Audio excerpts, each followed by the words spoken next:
I basically said if we don't change our curriculum, I could no longer do my job.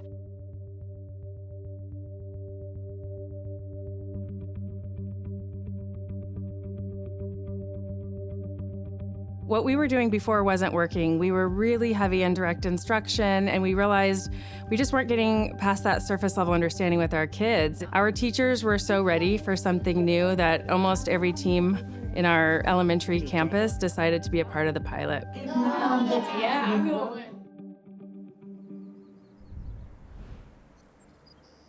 We are a very agricultural heavy community here. You look around and there are just fields and orchards everywhere you look. We're a very diverse community. And what I've learned from, again, just from living in here, we help each other out.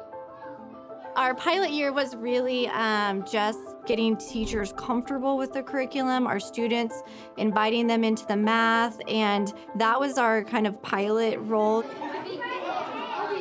Okay, so can someone help me if you can do... Notice anything different?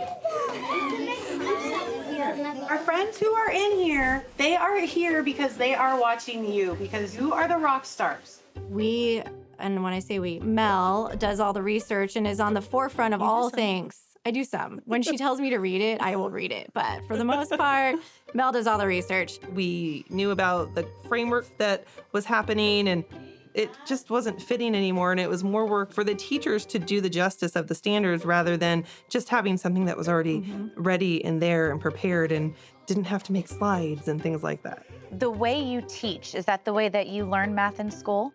It has completely changed. The tables have been turned. Going from when I was a kid to where it was very teacher-led, teacher-guided, teacher-orchestrated, and now it's been flipped, and the focus is more on the students making the connections, the students doing the inquiries, the students making the real-world applications. Cheese, glorious cheese. So I noticed today in class you played an Inspire Math video. Why are these videos important for your instruction? They make some real life connections with the kids. The kids love seeing them. They love learning about other countries, other cultures, and then it brings it to real life. The kids love learning about cheese, and then figuring out how much cheese the men can carry. So it brought math and it made it realistic. So they know that math ties to real life situations. So if there's 2 layers of cheese, how much cheese on one of those big pallets? Slant towards your partner. It will be 30, put the 10, put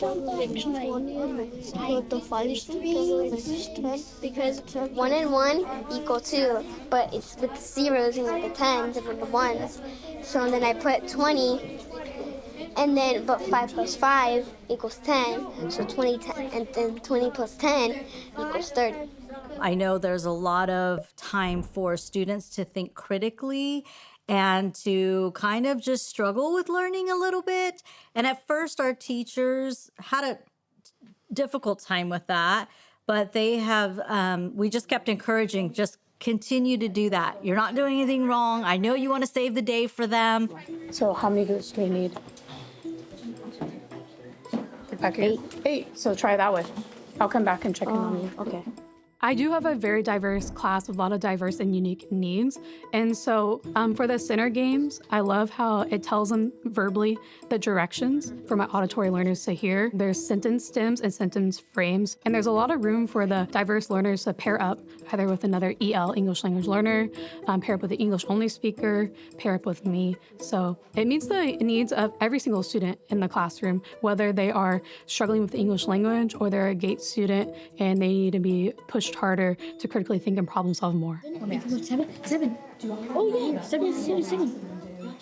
Just the amount of conversations students are having about the mathematics and actually having not just the answer, but the process of the mathematics and working through the mathematics, and that level of, I want to say volume, but like in a good way. It's like, it's more of a hum that's happening of the mathematics, the leaning in, has definitely been a huge growth area that I've seen. Right here, there's only one block shaded, while here there's a whole row shaded. So Diego's might be bigger.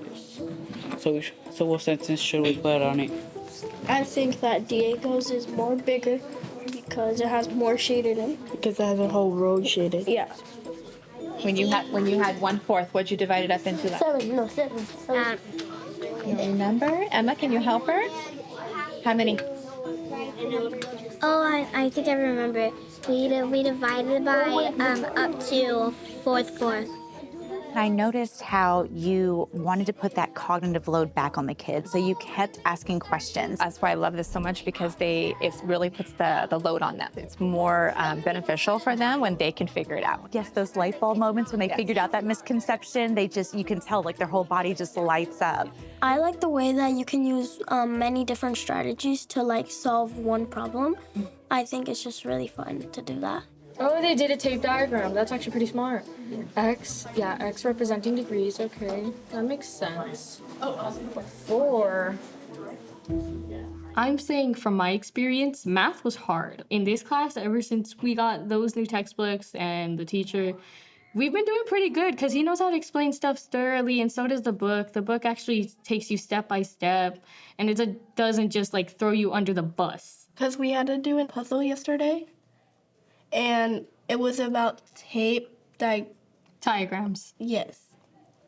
So, and it looked cool, but it was hard because it was new. Did you try a tape diagram today? No, but I wanted to.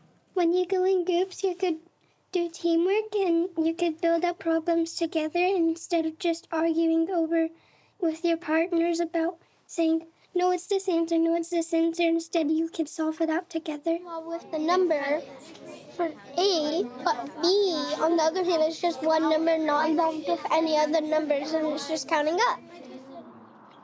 And one of the first things that when they come into our classroom is like, I teach them that you have to fail in math. You have to make mistakes in math. So like, we will never make fun of anybody or talk bad about anybody. Like, we have to do that in order to get better in math. Like, math is not always easy, and the answer is not going to come to us automatically most of the time. They know like that is when you come into math, like, we are going to try, we're going to talk, we're going to communicate. They've really embraced that thought. No, and absolutely. Like, that's where the learning is, right? Like those misconceptions or the misthinking or the missteps. So put B under the box. Where did you get? Look, I'm just giving an overview. All right, so first of all, let's think of 11, okay? How many times can 4 fit into 11? 2.75. Oh. 2. Third. Okay. It's not 3, it's 4. See? It's up there, it's 3, 4. When you're doing this problem-based learning, it almost becomes a game in a way, and students get to play that game in order to solve what's going on and get answers to these problems that they're looking for. Yeah, make this a little bigger so it looks even. It's bringing more joy to students in math, and getting to work together with other students really helps that as well. They get to grow together and learn together. Because he won this, because 15.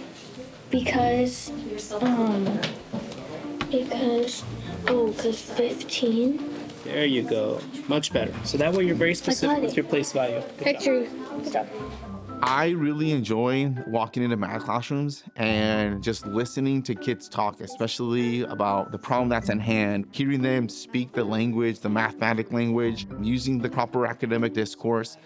When they're making those connections of skills to concepts to real life, I don't know if it's just my math brain, but that just brings like so much joy to me to hear them talk about math in that capacity. All I have to do is just subtract these two, which is what I just took off these since they're the exact same. These two. Subtract them, and then that's how you get 10. Yeah, it would just be 10. I would say what I see in classrooms is a confidence in our teachers and our students that might not have been there in year 0. The teachers are really stepping back and letting the math happen. They're monitoring, they're selecting, they're letting students respond and learn from each other. If you look around, they're using diagrams. So some students are using strategies they learned in prior units, like a table, which I haven't taught them how to use a table when working with fractions, and so they're really pulling from their resources. Orden un cuarto como nosotros hacemos y también que multiplique por 4 como nosotros hacemos. We have had students who have come in, they didn't know how to count to 5. They didn't know, they didn't know their fluency. They didn't know their shapes. They didn't know how to do addition and subtraction.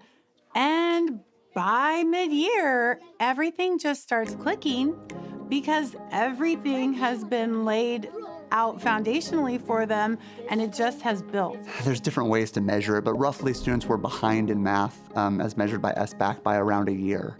Last year, the students made up that ground, and then they almost made state expectation in 7th and 8th grade. So effectively, Miss Woods and her students with Imagine Learning, with Imagine IM, made 2 years growth last year as measured by our state scores. So we were talking about that you love math, but there are some kids who maybe don't feel that way. What did you tell me? That maybe they haven't experienced a fun type of math. I think you just need to take the chance and go out of your comfort zone and just really try it, because you never know until you actually do it. I was scared at first because I'm like, oh my gosh, student collaboration, I don't know where my students are at. It tells you exactly in the teacher's manual how to teach, what to teach, why it's relevant, and how students will be successful. Students also get to be the drivers of their learning, and they get to tell you what they're doing and how they're gonna get there. And you step back and listen and collaborate, and you're more monitoring, fostering this positive classroom culture that's like dynamic and engaging, and don't be afraid. It's really fun, and the students love it. Really loved being in your math class today. How do you guys feel about math? Good. Yeah? Tell me more. What do you mean good? It's challenging. Yeah, it's challenging, but like fun at the same time. That's 3, 2.